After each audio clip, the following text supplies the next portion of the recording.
Dari mana ceritanya urea bisa mengendap? Urea itu bukan kapur yang bisa mengendap. Saya jelaskan ya. Urea itu sifatnya gas. Nitrogen itu bentuknya gas. Gas tidak mungkin mengendap di dalam tanah jadi kapur. Mana ada gas jadi kapur? Nggak ada. Urea itu adalah bentuk nitrogen. Ya, biasa di pabrik. Diambil dari gas alam. Bentuknya itu NH2 ya. NH2 itu urea. NH2 ini ya kemudian kita aplikasikan atau urea ini kita tabur di lahan sawah kita, tergenang ataupun lembab kita tabur. Setelah urea masuk ke lahan sawah kita itu dia akan bertemu dengan sebuah enzim yang disebut dengan urease. Enzim urease itu dihasilkan oleh mikroorganisme seperti bakteri dan jamur. Mereka menghasilkan enzim itu.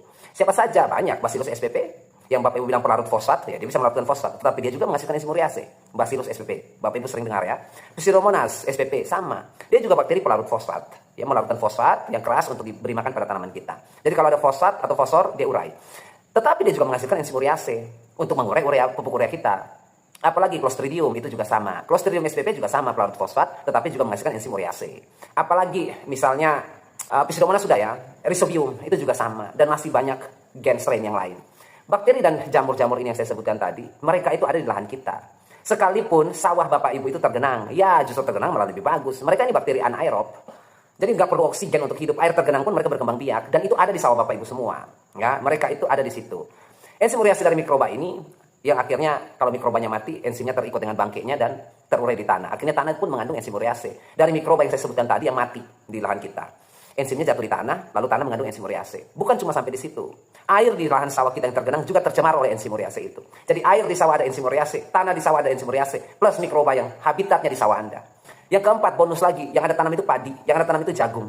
Mereka berdua ini juga menghasilkan enzim urease di akar. Si padi yang ada tanam menghasilkan enzim urease, si mikroba di situ juga menghasilkan enzim urease. Bangkai mereka, jasad mereka yang mati, mencemari tanah dan air di sawah kita juga ada enzim ureasenya. Yang tentu saja banyak sekali enzim urease di sawah kita. Tujuannya apa Pak enzim urease itu? Enzim urease itu yang nanti akan memecah ya urea yang Bapak Ibu berikan yang bentuknya NH2 tadi berubah menjadi amonium. Nitrogen siap makan. Begitu ceritanya. Kalau kita kasih 1 ton Pak urea, 100 kilo aja ya kebanyakan. 100 kilo urea kita tabur sebar di lahan kita ini, di padi-padi kita ini. Kita sebar saja 100 kilo urea. Lalu yang nanti dimakan oleh tanaman sekitar berapa persen? Sekitar 30-40%. Ya, urea. Berarti ada 40 kilo yang dimakan oleh 40 kilo yang dimakan oleh tanaman. Sisanya apa, Pak? Sisanya ada 60 kilo kan. Sisa 60 kilo itu mengendap jadi kapur. Enggak. Kebanyakan menguap 40%, menguap ke udara. Nah, sisanya berapa? 20%. 20% ini yang tercuci, terbawa oleh aliran air sawah, irigasi dan lain sebagainya. Tidak ada 1% pun yang tinggal di sawah Bapak Ibu. Seperti itu